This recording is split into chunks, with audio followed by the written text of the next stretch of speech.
temos que lembrar algumas importantes funções do fígado.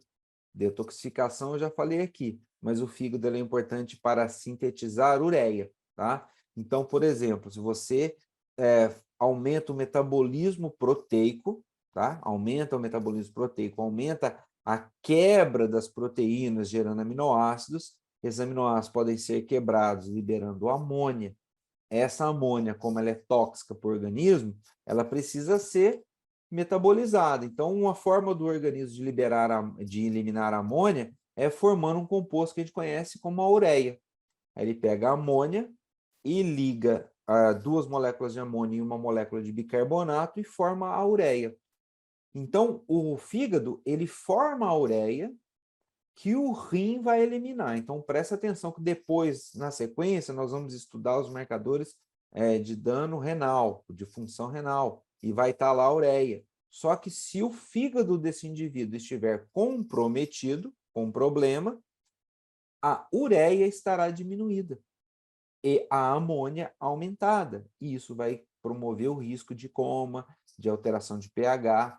Então, percebam, nós temos então aqui ureia diminuída sendo utilizada como marcador de função hepática. Então, detoxificação, metabolismo, síntese de ureia, síntese de proteínas. Se o fígado não sintetiza proteínas, as proteínas elas podem estar diminuídas na circulação. Isso é um teste de função hepática também que a gente utiliza. A gente pode usar também a característica do fígado, né? Ele é importante para o metabolismo de lipídios, desculpem, metabolismo de lipídios. E aí o fígado sintetiza VLDL. Se o fígado tiver com problema, ele passa então a acumular esses lipídios, que a gente conhece lá como esteatose hepática. Então, além de síntese de lipídios, síntese de ureia, síntese de proteína, metabolismo, ele faz também metabolismo, né, e eliminação, metabolização para eliminar hormônios, esteroides que estão no organismo. Então, a gente tem uma série de funções que são importantes aqui. Bom, como que eu vou monitorar essas funções? Marcadores que avaliam uma função fisiológica do fígado, eles incluem, por exemplo, as bilirrubinas ou a albumina. Qual que é a função que a bilirrubina está representando aqui no fígado? A capacidade de conjugação, tá? Capacidade de conjugação, metabolismo, está sendo avaliado pela bilirrubina. E a albumina pela função síntese de proteínas. Síntese de proteínas eu avalio pela albumina. Então, uma pessoa com problemas hepáticos, ele vai ter albumina diminuída e bilirrubina pode estar aumentada na circulação. Mas percebam, se vocês lembrarem da aula passada, nós tivemos lá discussão do processo de hemólise. O que tem a ver hemólise com bilirrubinas? De onde vem a bilirrubina? A bilirrubina vem do grupo M, que está na hemoglobina. Então, a hemoglobina ela é degradada, né, depois do processo de hemólise, eu vou gerar bilirrubinas. Só que essa bilirrubina que foi formada, ela foi formada lá no macrófago. Macrófago que está no sangue, por exemplo. E aí, essa bilirrubina que foi formada, ela é liberada na circulação, não conjugada. Quem que vai conjugar ela? O fígado.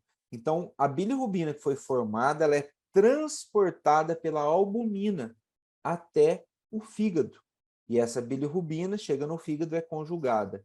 Então, quando eu tenho um processo de hemólise, eu também posso ter bilirrubina aumentada, tá? E aí, o que a gente vai ter aqui é um processo relacionado ao aumento da bilirrubina não conjugada, tá? Deixa eu ver aqui, a Helena tem uma dúvida sobre a bilirrubina. Então, olha só, eu vou colocar aqui, vou interromper o compartilhamento e vou colocar aquele quadro branco para a gente escrever aqui esse processo, tá? Depois eu deixo salvo para vocês aqui. Então, quando a gente fala da hemoglobina, eu tenho um processo de hemólise que vai gerar, né, a hemoglobina livre. Ok? Vou colocar aqui, aumentar mais um pouquinho aqui. Hemoglobina livre vai gerar bilirrubina não conjugada, ok? Que a gente chama de bilirrubina indireta.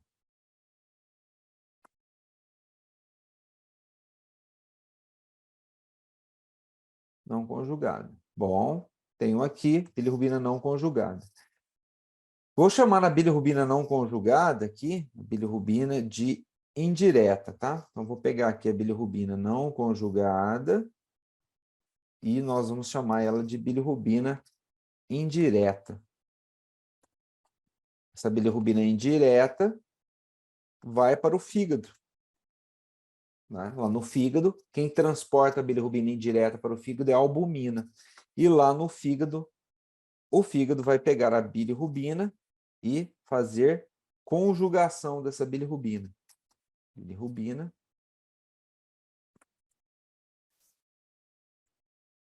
Que a gente chama, no exame que você recebe, de bilirrubina direta. Bilirrubina indireta e bilirrubina direta do jeito que sai lá no seu exame de sangue. Então, bilirrubina indireta aumentada é sinal de hemólise. Bilirrubina direta aumentada é sinal de problemas hepáticos ou biliares, tá? Da árvore biliar. Conjugação. Então, percebam, o fígado, ele pega aquela bilirrubina que veio do grupo M da hemoglobina e conjuga. Só que se o problema do fígado é uma lesão, um dano, essa bilirrubina volta para o sangue e ela vai ser eliminada na urina, deixando a urina da pessoa mais escura. Então, se eu tiver bilirrubina indireta, não conjugada, aumentada, é o processo da hemólise. E se eu tiver a bilirrubina direta, né, aquela que passou já pelo fígado aumentada, eu tenho um problema hepático, certo? E aí, quando a gente fala nesse processo de bilirrubina aumentada, a gente lembra sempre, né, de bilirrubina, a gente está lembrando de problema no fígado. Mas o treinamento ele pode gerar o aumento da bilirrubina indireta. E uma pessoa olhar bilirrubinas e não se atentar à bilirrubina indireta, falar que é uma bilirrubina não conjugada, pensar em problema hepático. Então, bilirrubina indireta não conjugada é problemas relacionados à hemólise, bilirrubina direta aumentada é problema hepático, ok?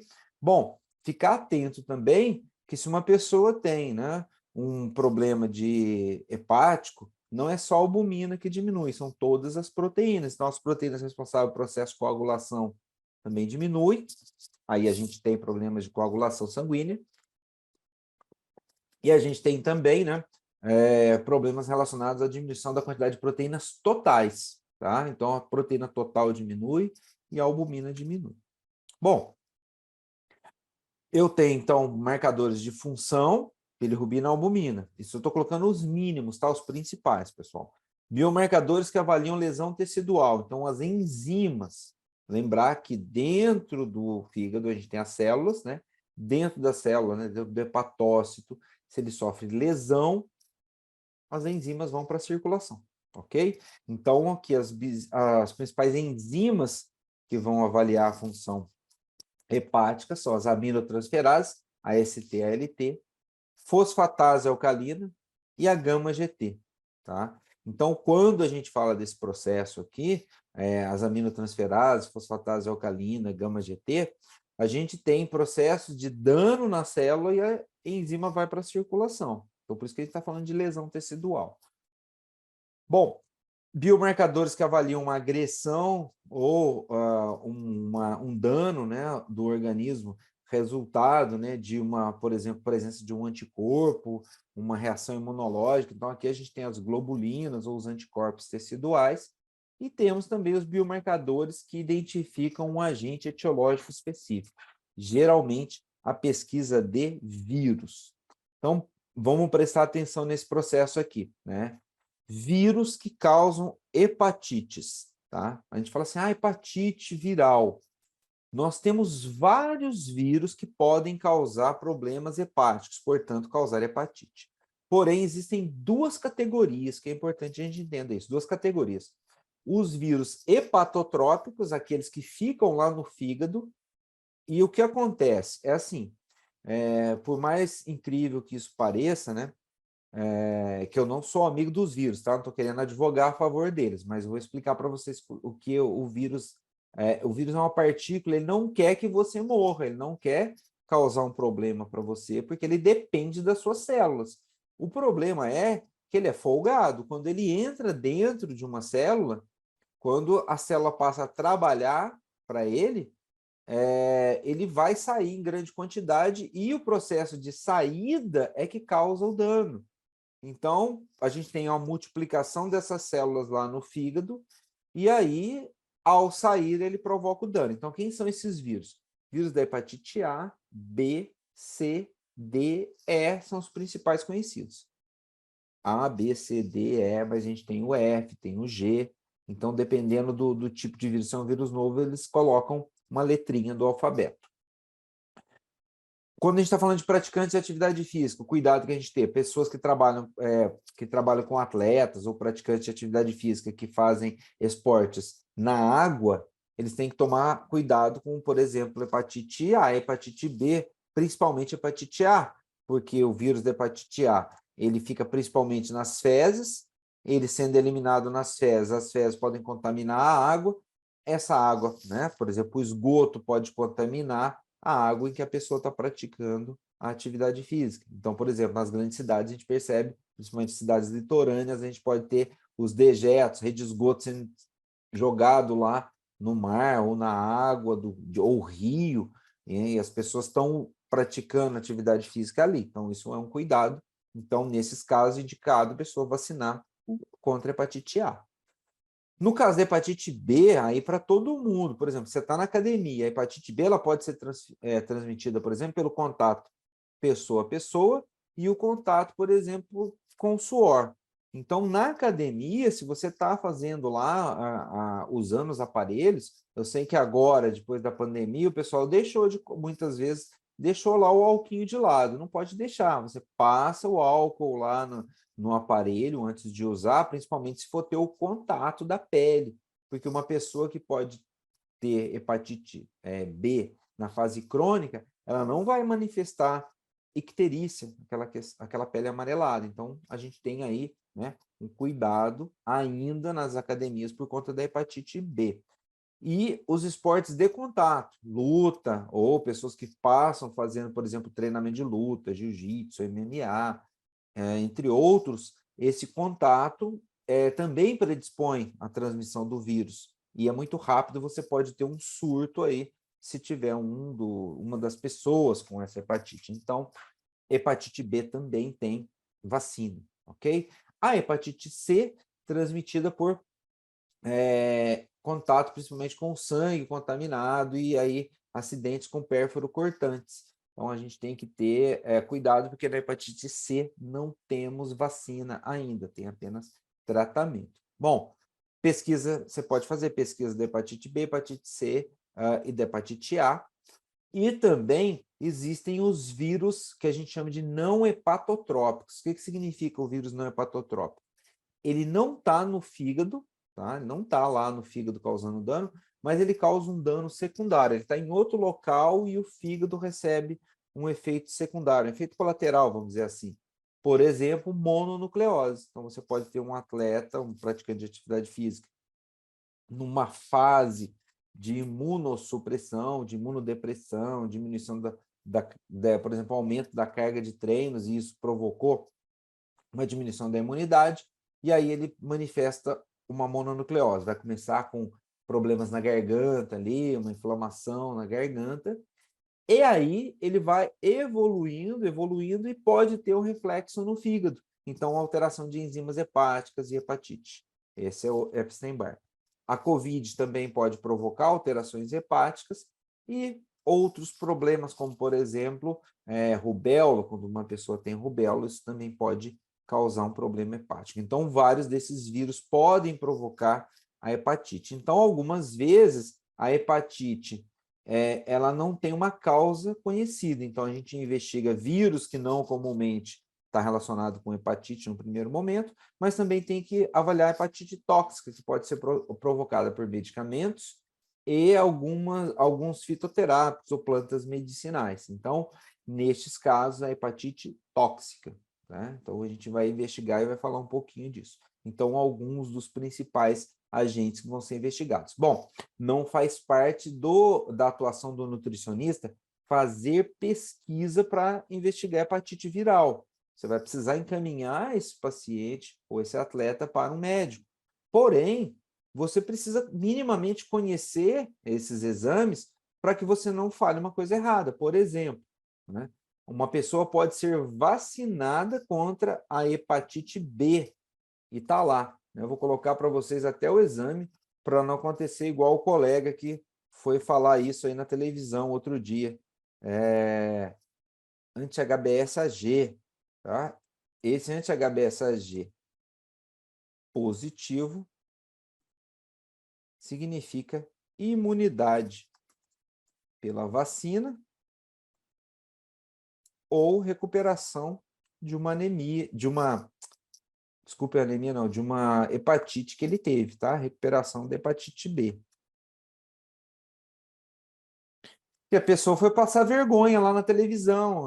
Perguntaram assim, nossa, outro dia eu peguei meu exame e achei que estava com hepatite. Na verdade, ele não estava com hepatite, ele tinha sido vacinado e o teste de anti-HBs, faltou um Szinho aqui, ó, anti-HBsAg. Esse é um marcador de cura ou que você foi vacinado. Então, se todos estiverem negativos e só esse positivo, ótimo, porque você está imune, está protegido contra a hepatite B. Então, eu digo sempre assim, olha, conhecimento nunca é demais. Você não vai dar diagnóstico de hepatite para a pessoa como nutricionista, mas se você souber essas informações básicas, você evita também de falar algo errado para o paciente. Então, aqui ele está protegido, ok? Então, esses são os principais marcadores. A gente não vai entrar em detalhes, mas é importante que, se você quiser saber mais desse conteúdo, se aprofundar um pouco mais sobre os exames de hepatite, eles são úteis nesse processo aqui. Bom, quando a gente fala da toxicidade hepática, né, por que tem dano hepático, a gente tem vários problemas que podem ocasionar dano no fígado e extravasamento do conteúdo lá das enzimas. A gente tem aqui, ó, inibição enzimática, ligação covalente às proteínas, o metabólito pode se ligar a uma proteína de forma covalente e prejudicar o funcionamento dessa proteína no fígado, peroxidação lipídica por conta da formação de radicais livres, a gente pode ter depressão dos grupos tiol, principalmente quando a gente diminui a quantidade de glutationa, que é um importante antioxidante que a gente tem no fígado. Isquemia, né? A falta de oxigenação no fígado vai promover um dano hepático grave aqui. Danos ao DNA das células, depleção de ATP. Então, depleção de ATP, diminuição de energia dentro da célula, vai favorecer, então, a destruição celular. E a indução de apoptose em alguns processos em que a gente tem aqui morte celular programada de forma acelerada. Então, tudo isso vai danificar o fígado. Então, vai diminuir as funções que o fígado executa. E aí, nós não podemos deixar de falar do paracetamol. Paracetamol, medicamento muito utilizado, né, para tratar aí quadro de dor, de febre e de venda livre, né? As pessoas compram isso na farmácia de venda livre. O que a gente observa aqui? Esse estudo, ele é clássico, eu gosto de colocar ele, porque embora ele de 2006, ele foi bem planejado e dá uma ideia para a gente desses medicamentos. Bom, olha só, vocês observem aqui de azul, um grupo de voluntários foi internado no hospital para receber um medicamento. Qual era esse medicamento? Um grupo recebeu paracetamol e um outro grupo recebeu um paracetamol com codeína, que a gente não vai colocar esse grupo aqui, eu vou colocar só o paracetamol. 4 gramas de paracetamol ao dia. Seriam aí 4 comprimidos de 1.000 miligramas, 5 comprimidos de 750, já vai bater essa meta. Olha só, esses indivíduos receberam 4 gramas de paracetamol. No terceiro dia, a quantidade de paracetamol no sangue estava tão grande que eles pararam de dar o medicamento, ou seja, tiraram o paracetamol. Só que aí azulzinho vocês vão perceber, ó, que ele foi eliminado do organismo com quase 15 dias. Demorou uns 13 dias para esse medicamento ser eliminado. A gente tem que lembrar que esse medicamento ele fica na circulação, ligado em proteínas plasmáticas, como, por exemplo, a albumina. E aqui as enzimas, o AST e ALT, aqui seria um valor de segurança. Mas a gente vai lembrar que o valor de referência de AST/ALT é próximo de 50. Então, aqui, percebam que 12 dias depois do início do estudo, ou praticamente 10 dias depois que o pessoal parou de tomar o paracetamol, estava nos maiores valores. E as enzimas estavam alteradas ainda próximo de 20 dias. O que esse estudo mostra para a gente? O potencial hepatotóxico do paracetamol é importantíssimo, que a gente leva em consideração, e que se uma pessoa tomou paracetamol, né, não precisa tomar 4 gramas, mas se ele tomou paracetamol, às vezes uma semana antes do exame, a gente ainda vai ter resquícios de alteração de TGO e TGP, tá? E percebam que aqui o TGP, ele ainda fica aumentado ainda em maior quantidade em relação ao TGO, ok? Então, percebam, às vezes você recebe um exame com uma alteração discreta lá de AST e ALT. Então, você precisa investigar se essa pessoa tomou uma medicação, se ele fez o uso de algum medicamento, e se ele fez uso de medicamentos como paracetamol ou outros anti-inflamatórios não esteroides, né, que a gente tem aí. Então, faça uma anamnese, porque até essa semana, não sei se foi alguém que assistiu a aula dessa aula da nutrição, ou se foi uma aula anterior, aqui da Uniguaçu, me mandou um exame bastante interessante que tinha uma discreta alteração de TGP. Tem atividade física podendo causar o efeito? Sim, mas vamos investigar o uso de substâncias como medicamentos, simples assim, de venda livre, que podem alterar essas enzimas aqui, tá? Então, a gente tem aqui um cuidado para fazer uma anamnese mais, vamos dizer assim, detalhada. Os marcadores enzimáticos, quando a gente fala de dano hepático, a gente tem que lembrar que no praticante de atividade física, algumas dessas enzimas não virão somente do fígado, virão também do músculo esquelético. Então, quando a gente fala desses marcadores enzimáticos, olha só, a gama-GT ela tem uma localização aqui próximo da membrana.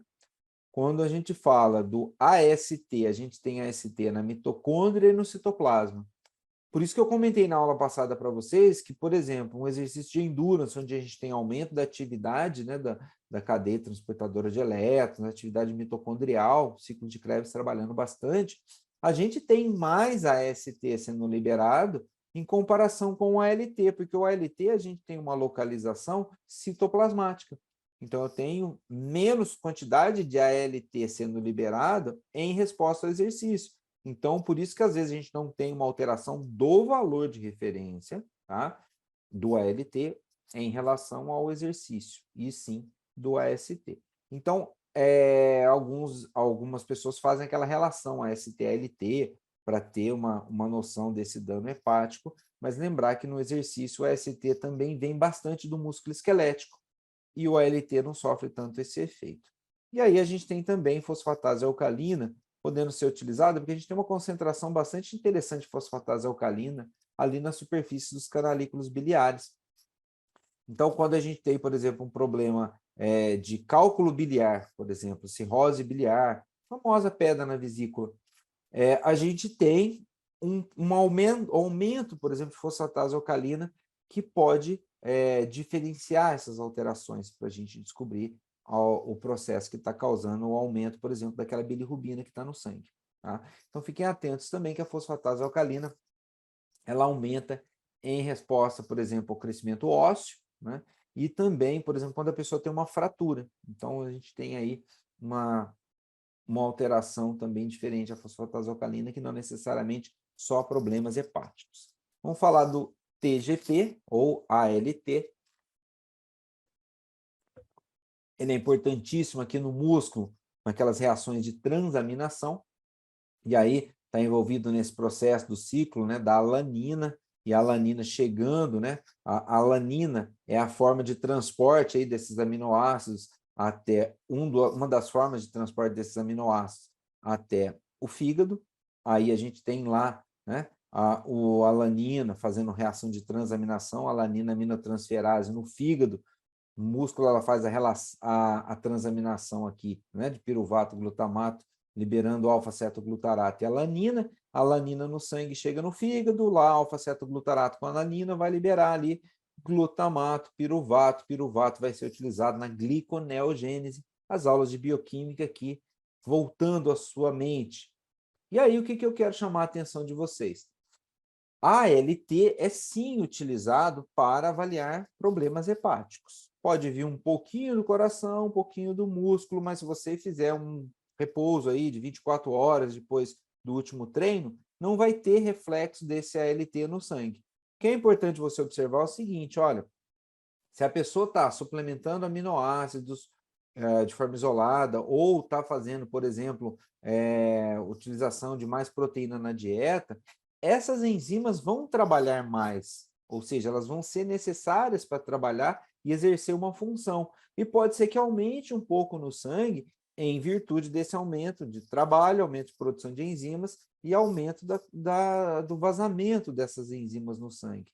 Então, o simples fato de você ter uma alteração, por exemplo, suplementar um aminoácido ou, por exemplo, aumentar o aporte de proteínas na dieta, você pode aumentar a quantidade de enzimas trabalhando e aumentar um pouco discretamente esse nível de enzimas. Isso não significa problema hepático, e sim o quê? Um aumento da necessidade de trabalho dessas enzimas, ok? Já em algumas medicações que a pessoa está utilizando, como aqui em vermelhinho, nós podemos sim ter um problema ali de dano. Paracetamol eu já falei para vocês, mas os outros anti-inflamatórios não esteroides, medicamentos para controle da pressão com os inibidores de enzima da conversora, os inibidores de conversão lá da enzima conversora de angiotensina, as estatinas. Então, qualquer pessoa que utilize estatina para diminuir o colesterol, precisa monitorar o AST ou ALT de períodos aí de 2 a 3 meses para monitorar o risco de problemas hepáticos. Antibióticos como a tetraciclina e também antifúngicos como o fluconazol. Outras causas, né, clínicas envolvem aqui hepatite por vírus, necrose hepática, cirrose, hepatite por drogas, né, alguma utilização de substâncias ilícitas, e também carcinoma hepático. Se vocês olharem o valor de referência aqui, de 10 a 40 unidades litro, a gente não tem ali uma diferença do valor de referência para quem pratica atividade física e quem não pratica. Podemos usar os valores do nosso laudo que vem do laboratório sem problemas. Mas ficar atentos aqui a uma anamnese para que você possa, né, efetivamente distinguir o uso de alguma substância que possa aumentar essas enzimas. E, lógico, não esquecer que pessoas com Covid-19 ou que tiverem contato com SARS-CoV-2 podem ter aí, né, um pouco de elevação dessas enzimas. Por que eu digo isso? Embora a gente não tenha mais aí a grande circulação, né, do vírus que causou a pandemia, a gente ainda pode ter ele isoladamente atingindo uma pessoa ou outra, e isso causar, né, um efeito aí de elevação de enzimas, a ALT e AST. Bom, a gama-glutamiltransferase, gama-GT, ela tem uma função um pouco diferente. Ela, dentro da célula, o que ela faz, a gama-GT? Ela faz a transferência de grupos gama-glutamil, por isso que ela chama gama-glutamiltransferase. Pela função que ela exerce, ela tem esse nome. O que esses grupos gama-glutamil vão fazer? Eles vão participar do processo de regeneração da glutationa. Então, quando a gente usa a glutationa, o GSH, como um antioxidante dentro da célula, né, a gente vai ter o processo depois de regeneração, de reconstituição dessa gama-glutamiltransferase. Quem que faz isso, né, nesse processo? Né? A GGT pega e transfere os grupos gama-glutamil para regenerar a glutationa, um antioxidante. Então, indiretamente, já que a gente sabe que a glutationa é um antioxidante, indiretamente a GGT, a gama-glutamiltransferase, está exercendo uma função antioxidante. Então, todas as vezes que a gente aumenta o estresse oxidativo dentro do fígado, a gente aumenta a atividade da GGT, e mais a atividade da GGT ali dentro pode aumentar a quantidade depois de GGT fora da circulação. É por isso que na intoxicação pelo paracetamol, no uso de medicamentos anti-inflamatórios, no uso do álcool, a gente provoca estresse oxidativo dentro da célula, consumo de SH, aumento de GGT. Então, por isso que colou muito na GGT, né, o rótulo de enzima do álcool, né? Ela aumenta frente ao uso, né, à utilização do álcool, mas medicamentos também podem alterar a GGT. E outras causas de aumento de GGT incluem problemas, né, hepáticos ou também alterações das vias biliares, como, por exemplo, a icterícia obstrutiva, colangite. Então, você tem que investigar o aumento de GGT no praticante de atividade física. Primeiro, excluir medicamentos. Segundo, você vai avaliar a questão relacionada à função hepática, se é um problema de, por exemplo, das vias biliares, um cálculo biliar, e aí tem outros exames associados. Ou você olha também a questão da esteatose hepática, né? O acúmulo de gordura no fígado. Essa enzima também é muito sensível a esse tipo de alteração, tá? Então, ela aumenta aí de maneira bastante rápida, e se você melhora, né, o quadro de acúmulo de gordura no fígado, a tendência é a gente diminuir, né, essa enzima no sangue. Aqui os valores normais, né, para GGT, eles mudam um pouquinho de homem para mulher, homem até 50 e mulher até 30. Tem alguns estudos também, gente, mostrando uma relação da GGT com problemas cardiovasculares derivados do estresse oxidativo que acontece nas artérias, não relacionado ao fígado. Então, esses estudos, né, eles analisam ali a GGT aumentada no sangue por causa do estresse oxidativo que está acontecendo lá nas artérias. Só que neste caso, a gente tem que tomar um cuidado de excluir todas as outras causas de elevação de GGT que a gente está listando aqui, para depois falar sobre essa alteração do risco cardiovascular. Aqui eu vou colocar para vocês, né,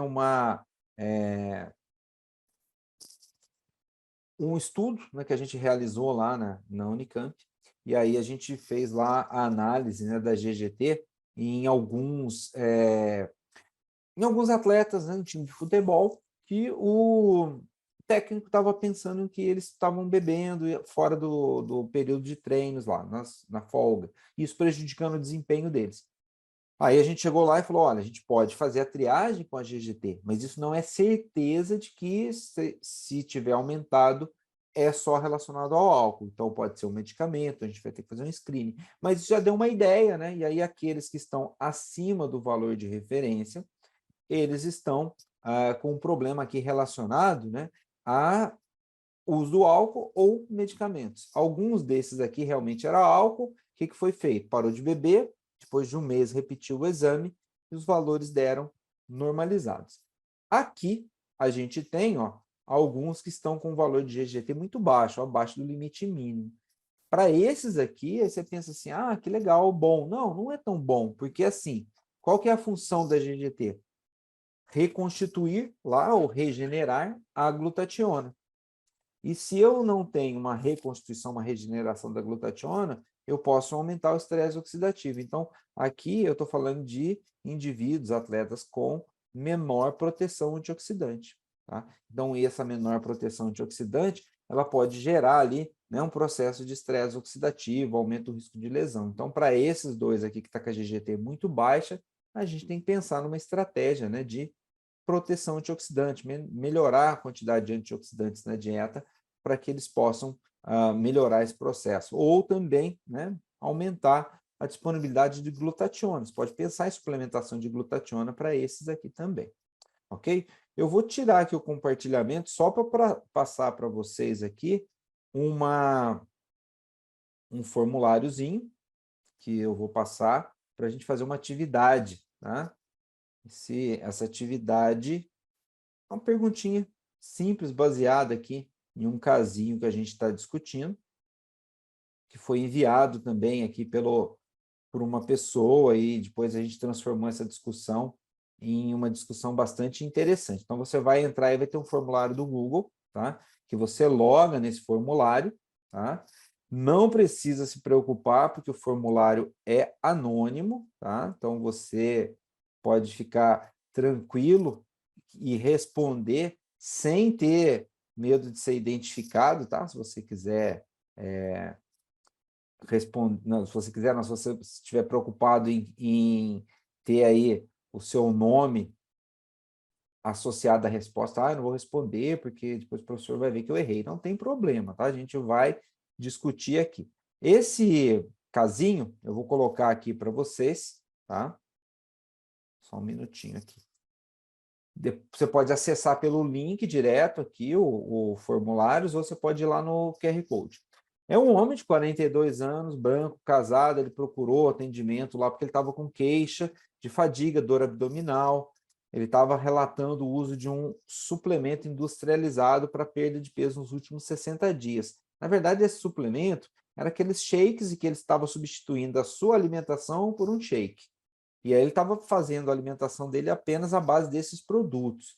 E depois desse período que ele começou a tomar, ele viu que estava com algumas alterações, principalmente a urina dele, que estava ficando mais escura, a parte branca dos olhos estava amarelada, o fígado estava começando a aumentar um pouquinho, ele procurou o médico, e aí foi solicitado estes exames, ó, HbSAg negativo, anti-HCV negativo. Esses dois, o HbSAg e o anti-HCV, são testes para saber se a pessoa está com hepatite B, o HbSAg, e hepatite C, tá? Então, esse é o teste da hepatite B e esse é o teste da hepatite C.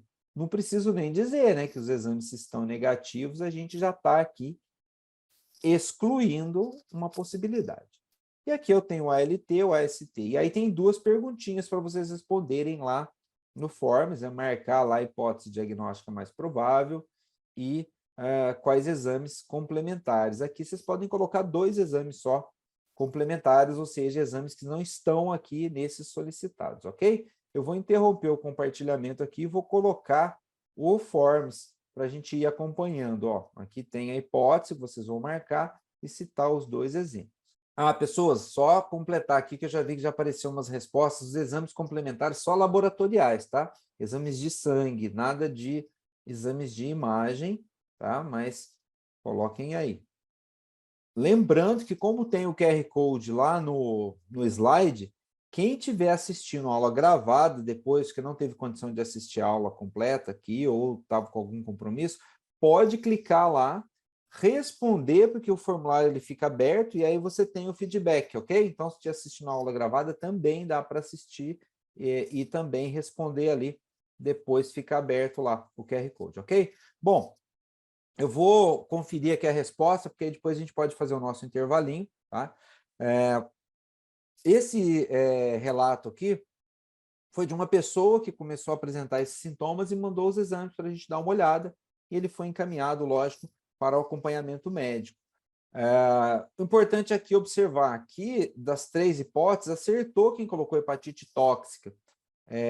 E assim, o que me deixa feliz quando a gente olha aqui, ó, é 100% das pessoas acertaram hepatite tóxica. Isso é muito bom. Ninguém marcou hepatite viral, porque os 2 testes ali de HbSAg e o anti-HCV estavam negativos, então isso é ótimo, hepatite viral não é. Mas, né, o mais importante é que ninguém marcou infarto agudo do miocárdio, né? Senão quem ia ter um infarto era o professor aqui, né? Porque não tem nada de infarto aqui, não tem nenhum marcador de infarto, troponina, CK, CKMB, tá? Então tudo, o ALT, o AST e o GGT estão indicando hepatite tóxica. E aí, 2 exames complementares, a grande maioria das pessoas acertaram aqui. A gente pode colocar aqui fosfatase alcalina, a gente colocou a bilirrubinas. O hemograma ele tem uma atividade aqui sim, mas não tão útil. O exame de fezes, pouca relação eu vejo aqui, por conta dos exames, se a gente for identificar, por exemplo, uma hepatite viral do tipo A, é mais o sangue, e a pesquisa desses agentes nas fezes, eles não são interessantes. No caso aqui, alguém que colocou o CKMB, se quisesse fazer um diagnóstico diferencial do infarto agudo do miocárdio, sim, seria interessante fazer, tá? Mas pensando nesse processo aqui, esses seriam os exames mais indicados. A gente pensar nos exames que complementem essa alteração para a gente descartar outras possibilidades para então relacionar ao uso dessa substância. Bom, o que aconteceu foi que depois, né, de um período que esse indivíduo estava com esses problemas e que ele procurou, né, o atendimento médico, os suplementos eles foram retirados. E aí o que aconteceu foi que esses parâmetros foram normalizados, né, a partir da retirada, depois de um período. Então é importante a gente observar também que algumas substâncias, quando causam agressão ao fígado, dependendo da quantidade, do volume, elas podem comprometer, né, o indivíduo e causar um quadro de hepatite tóxica fulminante. Então, uma pessoa pode morrer por insuficiência hepática aguda por conta do uso de alguma substância tóxica, principalmente medicamentos como o paracetamol, que é ainda uma das importantes causas de intoxicação fatal que a gente observa aí na clínica.